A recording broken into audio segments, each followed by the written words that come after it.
소망제 44장이죠? 45장인가요? 네, 44장. 우리 참된 표적이라는 제목을 가지고 우리 함께 말씀 나누겠습니다. 우리 본문의 말씀은 마태복음 16장 1절부터 12절까지 있는 말씀을 제가 읽겠습니다. 여러분 눈으로 한번 같이 읽으시기 바랍니다. 바리새인과 사두개인들이 와서 예수를 시험하여 하늘로서 오는 표적 보이기를 청하니 예수께서 대답하여 가라사대 너희가 저녁에 하늘이 붉으면 날이 좋겠다 하고 아침에 하늘이 붉고 흐리면 오늘은 날이 굳겠다 하나니 너희가 천기는 분별할 줄 알면서 시대의 표적은 분별할 수 없느냐. 악하고 음란한 세대가 표적을 구하나 요나의 표적밖에는 보여줄 표적이 없느니라 하시고 저희를 떠나가시다. 제자들은 건너편으로 갈새 떡 가져가기를 잊었더니 예수께서 이르시되 삼가 바리새인과 사두개인들의 누룩을 주의하라 하신대 제자들이 서로 의논하여 가로되 우리가 떡을 가져오지 아니하였도다 하거늘 예수께서 하시고 가라사대 믿음이 적은 자들아 어찌 떡이 없으므로 서로 의논하느냐. 너희가 아직도 깨닫지 못하느냐. 떡 5개로 5,000명을 먹이고 주운 것이 몇 바구니며 떡 7개로 4,000명을 먹이고 주운 것이 몇 광줄이던 것을 기억지 못하느냐. 어찌 내 말한 것이 떡에 관함이 아닌 줄을 깨닫지 못하느냐. 오직 바리새인과 사두개인들의 누룩을 주의하라 하시니 그제야 제자들이 떡의 누룩이 아니요 바리새인과 사두개인들의 교훈을 삼가라고 말씀하신 줄을 깨달으니라. 네, 오늘 참된 표적 시대소망제 44장입니다. 우리 지난 시간에 예수님께서 두로와 시돈 지경에 가셔서 귀신 들린 딸을 가졌던 그 어머니의 간구를 통해서 딸의 귀신 들림을 고쳤던 그 사건을 우리가 한번 보았습니다. 이제 예수님께서 저기 두로와 시돈을 지나서 거라사 지방에 이르렀습니다. 거라사가 저기 있잖아요, 그죠? 그리고 두로는 저 화살표가 시작되는 부분이 그쪽이 두로와 시돈 지역이거든요. 저기를 걸어서 이쪽으로 내려오셨습니다. 자, 여기 거라사 지방은 전에 그 두 광인, 귀신 들렸던 두 광인을 고쳤던 바로 그 지방입니다. 근데 이 지방에 가셨을 때 사람들이 기먹고 말이 어눌한 사람을 이렇게 데리고 왔는데요. 예수님께서 그 사람을 이렇게 고쳐주신 사건이 우리 그 본문 앞절에 기록되어 있습니다. 근데 다른 많은 환자들은 예수님께서 말씀으로만 고치시는데 이 사람은 이렇게 따로 한적한 곳으로 데려가셔서 손가락을 귀에다 이렇게 넣으시고 그 다음에 손가락을 입에다 대시면서 열리라고 이렇게 말씀하시면서 하늘을 우러러 탄식하셨다고 이렇게 기록되어 있습니다. 우리 시대소망에 뭐라고 기록되어 있는가 하면 왜 예수님께서 탄식을 하셨는가 하면 무엇을 생각하면서 탄식하셨는가 하면 진리를 향해서 이렇게 들을 귀가 없는 이스라엘 백성들을 생각하시고 또 이스라엘 백성들이 예수님을 구주로 시인하는 그것을 지금 못하고 있잖아요.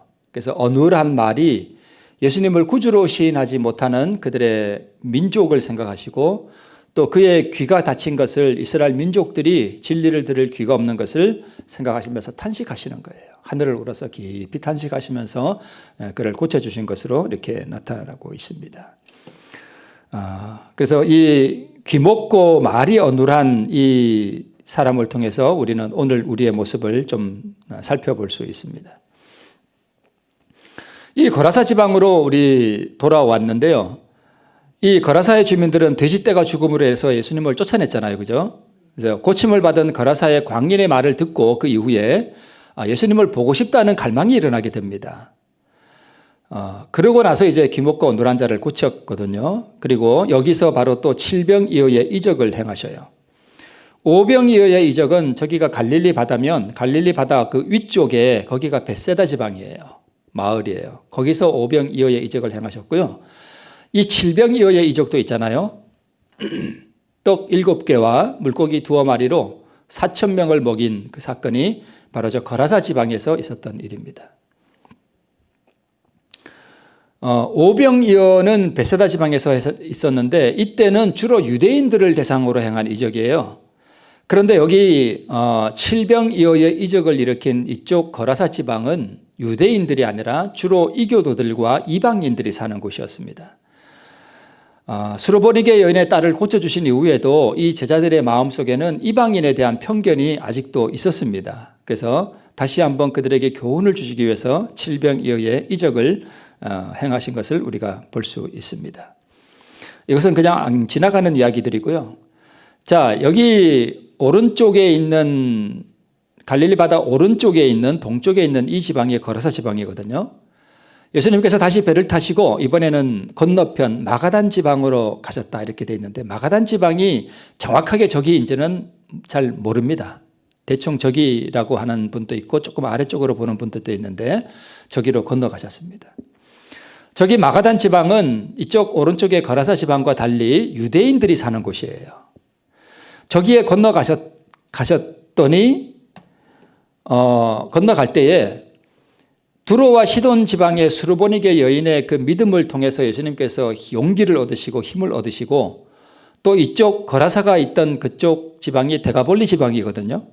이 데가볼리 지방의 이방인들이 예수님을 영접했잖아요. 그래서 예수님께서 또 힘을 얻으셨는데 이쪽 반대편 마가단 지방 유대인들이 사는 지방으로 오니까 이 유대인들은 예수님을 경멸하고 불신을 나타냈습니다. 그러면서 이 예수님에게 바리새인들과 사두개인들이 뭘 요구했는가 하면 표적 보여주기를 원했습니다. 즉 당신이 구주라면 하늘에서 내려온 이적을 우리에게 좀 보이라 이렇게 요구를 했다는 것입니다. 자, 우리 본문에 나오지는 않지만 우리 바리새인과 사두개인들이 많이 나오잖아요. 그죠? 그래서 이 바리새인과 사두개인이 도대체 뭔지 우리 잠깐 살펴보고 우리 지나가 보겠습니다. 바리새파 혹은 바리새인은 그 원래 뜻이 뭐냐 하면 분리되었다는 뜻입니다. 분리된 자. 페르심이라는 말에서 유래됐는데 기원전 130년경에 최초로 등장했다고 합니다. 그래서 유대교 그 당시에 다 유대교를 믿고 있었잖아요. 예수님 이후에 기독교가 생기기 전에 다 유대교예요. 이 유대교의 분파들이 여러 개 있었는데 그중에 분파가 바리새파, 사두개파, 에세네파 하는 그러한 분파들이 있었습니다. 근데 특별히 바리새인들은 천사 또는 내세, 부활 등을 다 믿고 또 경건주의를 지향하는 그러한 분파였습니다. 바벨론 포로 이후에 율법 준수에 대한 집착을 가지다 보니까 좀 과도하게 나간 면도 있지만 그런 경건 운동을 일으키는 분파들입니다. 이 바리새인들은 주로 각 마을마다 회당이 있으면 그 회당을 중심으로 주로 활동했던 사람들이 바리새파이고 그다음에 사두개파가 많이 나오잖아요. 이 사두개파는 어디서 나온 말인가 하면 다윗 시대의 대제사장이었던 사독에게서 유래된 말이라고 봅니다. 학자들이. 그래서 바리새파는 주로 종교적이고 이 사두개인들은 정치적인 사람들이에요. 그리고 이 사두개인들은 부활, 천사가 있다, 사탄, 그다음에 내세 이런 거 안 믿었어요. 이상하죠? 유대인들인데 내세가 어디 있어? 천사가 어디 있어? 이런 거 안 믿었다는 거예요. 그리고 대제사장, 그다음에 유다의 유력자들, 그다음에 제사장 계급들이 바로 이 사두개인들이에요. 사독이 대제사장이었잖아요. 그죠?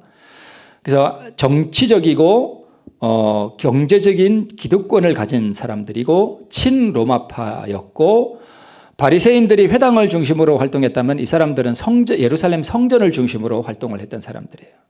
그래서 바리새인들이 유전을 부정했던 사람들입니다. 이때 예수님께서 표적을 구하는 이 바리새인들에게 뭐라고 말씀하시는가 하면 악하고 음란한 세대가 표적을 구한다 이렇게 말씀을 하셨습니다. 그러면서 요나가 밤낮 사흘 물고기 뱃속에 있었던 것 같이 그러면서 니느웨 사람들 말씀하시는데 이 니느웨 사람들은 요나가 가서 전도할 때에 표적 보여주기를 원하지 않았잖아요. 그죠? 무슨 이적을 보여라. 당신이 선지자냐? 그런 증거를 요구하지 않고 단지 요나가 전하는 그 회개의 기별만 듣고 회개했잖아요. 그죠? 듣고 회개했습니다. 뭘 보여달라고 안 했어요. 그래서 이방인들이 선지자의 말을 듣고 회개하는데 정작 유대인들은 듣고 회개하지 않아요. 듣는 것으로 안 된다는 거예요. 보여달라는 거예요. 이적을 보여달라는 거예요. 그래서 예수님께서 말씀하시기를 악하고 음란한 세대가 표적을 구한다. 영적 음란이죠. 구한다고 이렇게 말씀하셨습니다. 그러니까 이스라엘 백성들이 악한 거예요. 악하니까 듣는 것으로 회개가 안 되는 거예요. 이 말씀이 그들의 마음을 뚫고 들어가지 못하는 거죠. 그래서 시대소망에 우리 뭐라고 말씀하고 있는가 하면 인간의 마음에 일어나는 변화, 곧 인간의 품성의 변화는 살아계신 구주께서 영혼을 구하시려고 역사하고 계심을 보여주는 이게 뭐라고요? 기적이다. 표적은 그 기적이거든요. 이적, 기적, 표적 다 같은 말이잖아요. 그래서 진짜 표적과 진짜 이적은 무슨 오병이어, 칠병이어, 죽은 자가 일어나고 뭐 이런 것이 아니라 인간의 마음 속에서 일어나는 변화가 그게 진짜 이적이다. 예수님께서 그걸 지금 말씀하고 있는 거예요. 그렇죠? 여기가 어디 갔습니까, 여러분? 네? 네, 교도소예요. 가보신 적 없죠? 네, 가보신 적 없죠? 제가 오늘 또 박효진 장로님 저번에 한번 잠깐 언급했던 부분이 있죠. 이 박효진 장로님이 그 간증을 제가 한번 들었는데 참 은혜로운 간증이 있더라고요. 자기 간증은 아니지만 이분이 이제 서울구치소에 보안계장으로 근무할 때에 그 서울구치소에 누가 왔는가 하면 한 여자 사형수가 거기 왔대요. 원래 성동구치소에 있었는데 이 서울구치소로 이관되어서 이렇게 왔다고 합니다.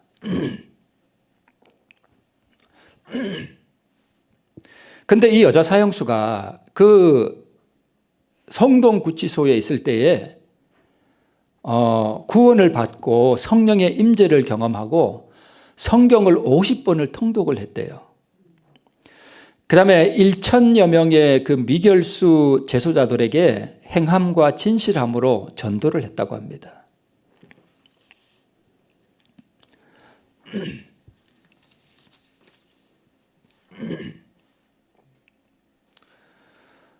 그러면서 이 서울구치소에 있는 여자 교도관들이 이 박효진 장로님, 이 보안계장에게 말하기를 이러이러한 여자 사형수가 왔는데 우리 보안계장님께서 좀 상담을 해주시고 이렇게 했으면 좋겠다. 얼굴만 봐도 감동이 된다. 그의 표정, 그의 언어, 그녀의 삶, 표정 이런 거 하나하나가 예수님 믿는 사람은 물론 예수를 믿지 않는 사람들에게도 진짜 감동을 준다. 그렇게 은혜로울 수가 없다. 그러니까 장로님께서 좀 그 사형수를 좀 만나보고 격려도 해주고 이렇게 했으면 좋겠다라고 이렇게 부탁을 했습니다. 그래서 알겠다 그러고 그 여자의 인적 사항과 그다음에 범죄 내용을 다 파악을 해봤다고 합니다. 거기에 다 그 기록들이 남아 있을 거 아니에요, 그죠? 그래서 그걸 다 이제 기록들을 봤다고 합니다. 하루 종일 괜찮다 그러다가 아까 참미 부르려고 하니까 갑자기 그렇게 기침이 나는데. 그래서 이제 그 여자의 인적 사항을 이렇게 조사해 봤더니 참 특이한 여자였어요. 서울에 있는 명문대학을 졸업하고 아마 약학과를 졸업했나 봐요. 그래서 제법 큰 그 약국도 운영하고 그래서 남편하고 결혼을 하고 이제 자녀도 낳고 남매를 낳고 이렇게 잘 살았는데 왜 그랬는지는 말하지 않지만 두 부부 사이에 문제가 생겼어요. 그래서 그 미움이 증오로 바뀌고 그 증오가 다시 살인으로 바뀌었습니다. 그래서 돈이 좀 있으니까 사람들을 사서 청부살인을 한 거예요. 그리고 이제 그 사실을 시어머니가 이제 눈치를 챈 것 같으니까 그 시어머니도 사고를 위장해서 이렇게 죽이려고 했는데 미수에 그쳤습니다. 그러다가 이제 사건이 발각이 되어서 이제 구치소에 수감되었고 결국 사형 언도를 받았습니다. 그래서 그 기록들을 살펴보니까 교도관들을 되게 힘들게 한 것 같아요. 항상 이게 자해를 하고 혀를 깨물고 머리를 갖다 막 벽에 들이박고 매 순간마다 이 교도관들이 그녀를 감시를 해야 했다고 합니다. 그래서 그녀의 이 신분 기록 카드는 교도소에서 그 여자가 저지른 그 잘못들과 사고들로 가득 채워져 언제 뭐 하고 뭐 이렇게 써져 있었다고 합니다. 그러던 중에 성동 구치소에 있던 한 여성 교도관이 그 여자에게 성경책을 하나 던져줬습니다. 사실 그 교도관은 기독교인이 아니라 그 당시 법무부 소속 불교 시무회 총무였다고 합니다. 그래서 하도 그 교도소 내에서 문제를 일으키니까 이 성경책 읽고 사람 좀 되라고 성경책을 하나 던져줬다 그래요. 그거 성경 보겠습니까? 안 보죠. 그래서 방치를 해놨는데 교도소에 있으면은 뭐 할 일이 없잖아요. 심심하고 외롭고. 그래서 성경을 이렇게 처음에 이렇게 들춰보다가 이렇게 읽다가 한 번 다 읽었답니다. 2번 읽고 3번 읽고 4번 읽고 한 뒤에는 완전히 성경에 사로잡혀서 밥을 굶어가면서까지 성경을 읽었다고 합니다. 1심에서 사형 확정 판결이 날 그때쯤에 이 사형수가 성령의 엄청난 충만함을 경험했다고 합니다. 그 후로 완전히 다른 사람으로 변화됐습니다. 죄를 회개하고 하나님의 은혜로 살아가는 사람이 됐습니다. 방을 이렇게 옮기게 되면 방을 자기가 다 청소하고 변기를 손으로 다 닦고 분위기를 바꾸고 동료 중에 누가 아프면 밤새도록 물수건으로 이렇게 간호해주고 약을 구해다가 먹여주고 온갖 정성을 다하고 그녀의 이런 모습들을 보고 동료들 또한 변화되기 시작했습니다.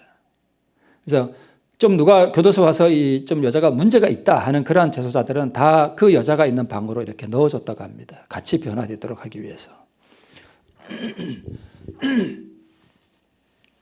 어느 한 교도관은 그녀에 대해서 이렇게 기록 카드에 이렇게 기록해놨습니다. 그녀는 아침에 일어나면 그날 자신이 부를 찬송을 찾아서 밤에 불이 꺼질 때까지 수백 번씩 그 찬송을 불렀다. 해질녘쯤 되어서 그녀를 찾아가면 그녀의 얼굴만 봐도 감동이 되었다. 기록 카드에 이렇게 써져 있었습니다.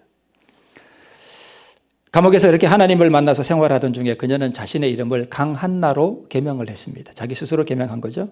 오직 새로운 사람으로 변화된 일관된 그러한 수용 생활을 했다고 합니다.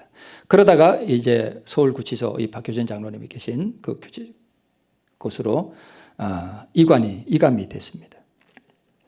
근데 원래 사형 선고를 받으면 자기가 항소를 하지 않아도 자동으로 항소를 하게 돼 있다고 합니다. 그래서 항소 때문에 이제 서울구치소로 왔는데 이제 직접 만나봤답니다. 너무 이렇게 아담하고 예쁘더래요. 어떻게 이렇게 살인자가 됐을까 싶을 정도로.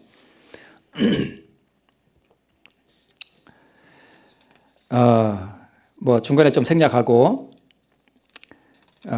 자기가 이 박효정 장로님 앞에서 이렇게 찬송을 부르는데 그게 너무 재밌기도 하고 그래서 웃었는데 그 찬송을 부르는 그녀의 모습을 보고 이 장로님이 그 앞에서 엄청나게 많이 울었답니다. 너무 은혜로운 모습 때문에.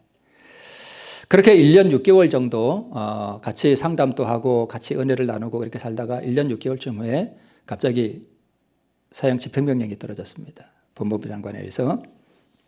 그래서 이 당시 보안계장은 전체적인 사형 집행을 통제하고 그 상황을 잘 마무리까지 해야 되는 그런 위치가 보안계장이었다고 합니다. 그래서 사형이 집행되던 날 이제 가운데는 구치소 소장이 앉고 법무부 직원들, 그다음에 검사들, 그다음에 그 구치소의 주요 요직에 있는 그런 분들이 다 와서 이렇게 앉는답니다. 그리고 스님 오고 신부님 오시고 목사님 오시고 다 온답니다. 그다음에 의사 2명이 오고 이렇게 해서 쫙 다 앉는답니다.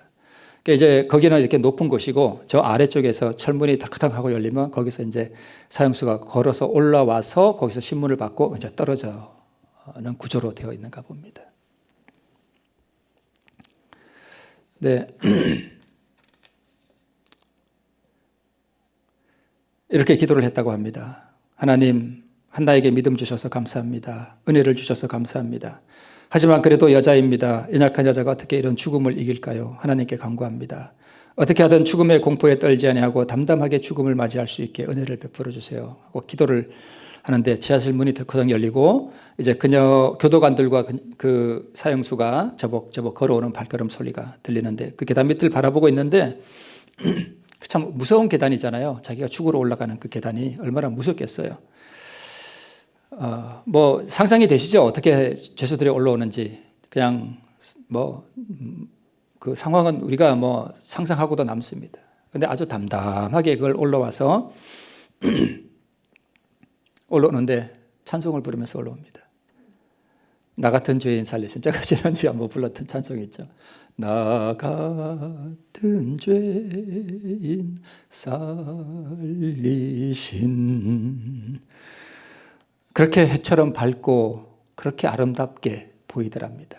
어떠한 공포도 없고. 찬양을 하면서 사형장으로 들어와서 자리에 앉았습니다. 소장이 생년월일, 이름, 주소 다 묻고 또렷이 다 대답을 하고 마지막 임종 예배를 드리고 유언을 남기겠느냐 하는 말에 이렇게 유언을 남겼답니다. 이 땅에 하나님의 나라가 속히 임하셔서 다시는 저처럼 악한 죄를 저지르는 사람이 없어지고 이런 무서운 형벌도 사라지는 날이 오기를 간절히 소원합니다. 사탄에게 속아 이런 엄청난 죄를 저지른 죄인을 용서해 주신 하나님께 정말 감사합니다. 오늘 제가 떠나면 제 어린 남매는 부모를 잃은 고아가 되겠지요. 그러나 주님께서 어린 것들을 잘 키우실 줄 믿고 저는 하늘나라로 떠나겠습니다. 제 모든 소유를 다 팔아 전부 가난한 영화원에 보내기를 원합니다. 안녕히 계십시오.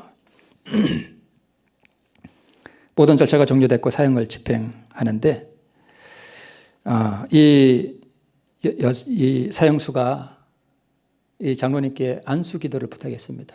그래서 장로님께서 목사님도 계신데 하고 목사님 돌아보니까 목사님께서 고개를 끄덕하셔서 안수 기도를 하는데 다들 사형수를 바라보고 사형수하고 마주보고 있잖아요. 그래서 앞에 가서 이렇게 안수 기도를 해야 되는데 갑자기 속에서 불같이 뜨거운 무엇이 올라오더래요. 뒤로 돌아가서 기도하라.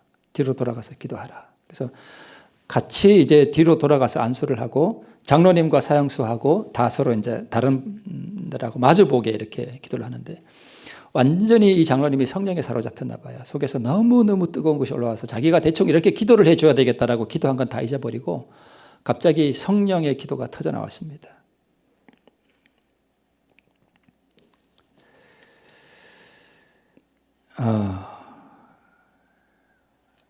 하나님, 오늘 이 사랑하는 이 딸은 자기가 지은 끔찍한 살인죄 때문에 이슬로 사라지지만 그러나 오늘 이 자리에 그럴듯한 모습을 하고 있는 이 모두는 이 딸보다 더 추악하고 더 사악하고 더 더러운 죄들을 가슴에 가득 품고도 이 딸을 판단하고 정죄하고 죽음을 명하는 자리에 앉아 있습니다.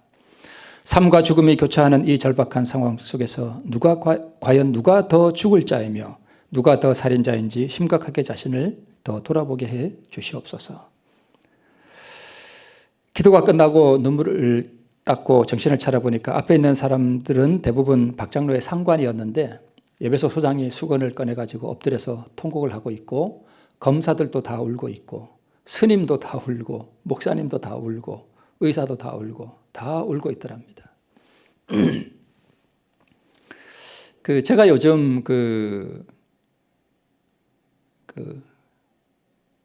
뭐를 좀 봤나 하면 아프리카의 굶주리는 아이들 영상을 주로 좀 몇 개 봤습니다. 그걸 보고 제 마음이 너무 이렇게 아파요. 어린 남매들 무수한 사연들이 있습니다. 어떤 사연 중에는 아버지 죽고 엄마가 갑자기 돌아가셔서 10살, 9살, 7살, 4살 이런 아이가 다 고아예요. 황량한 사막 같은데 집이 하나, 초가집 같은 게 이렇게 하나 있고 거기에 내 남매가 살아가는 그런 모습들을 보면서 제가 느낀 것이 등 따숩고 배부른데 이 설교단에 와서 설교하는 제가 참 위선자같이 많이 느껴졌습니다.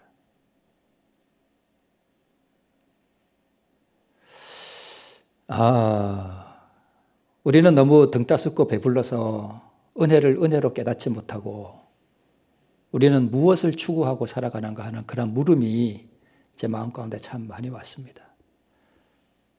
그래서 제가 농담 비슷하게 우리 집사람을 보고 그런 얘기를 합니다. 눈물의 아프리카. 제 마음이 요새 아프리카가 있습니다.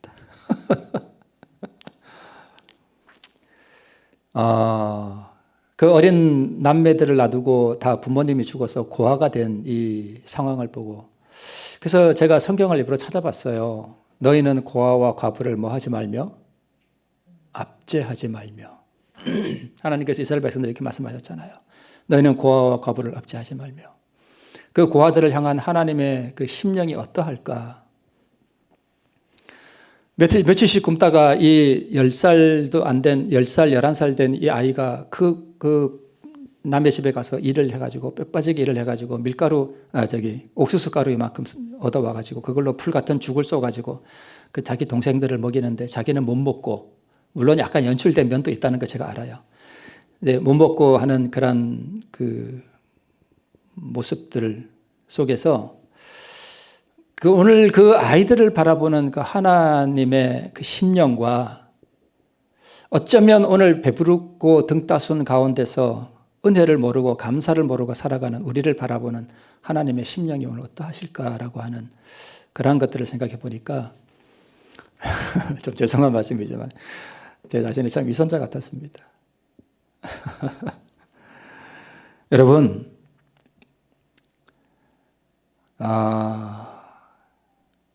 어쩌면 오늘 하나님의 마음은 이 예배당이 아니라 그 눈물이 서려 있는 아프리카에 가 계신 게 아닌가 하는 그런 생각도 해보고,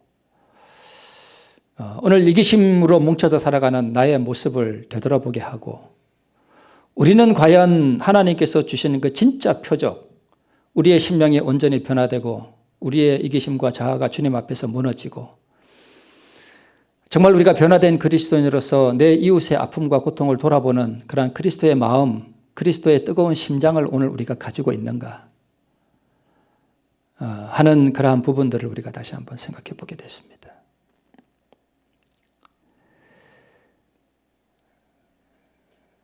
진짜 참된 표적은 어디에 있는가 하면 그 사형장에 있었습니다. 그렇죠. 그 상황 가운데서 그가 50번이나 성경을 통독하고 그의 변화된 삶을 통해서 사람들에게 전도를 했던 그런 모습을 바라보면서 오늘 우리는 비록 그렇게 구금된 상황은 아니지만 어쩌면 더 많은 죄악들과 더 많은 이기심들과 진짜 더러운 죄악들을 우리 가슴에 숨기고 위선적으로 살아가는 우리의 모습을 여러분이 그렇다는 뜻이 아니라 혹시라도 우리가 그렇다면 진짜 사형수는 우리고 우리가 진짜 하나님 앞에 새롭게 되어야 할 그런 부분들이 아닌가 하는 그런 생각을 해보게 됐습니다.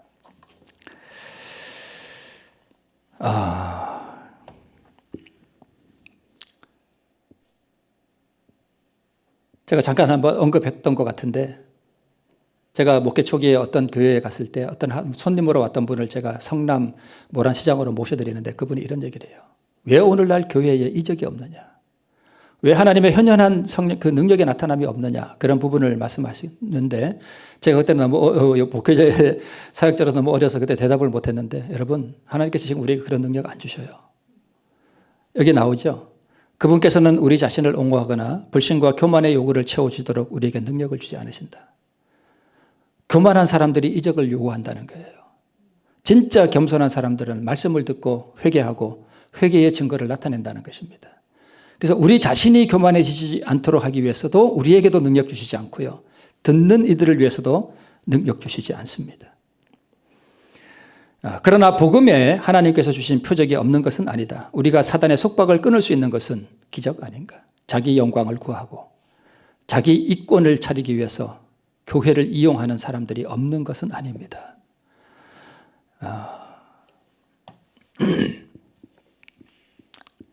그래서 다시 마가단 지방에서 베세다 지방으로 예수님께서 배를 타고 건너가시면서 하셨던 말씀이 삼가 바리새인과 사두개인들의 누룩을 주의하라 하신 말씀이 바로 그것입니다.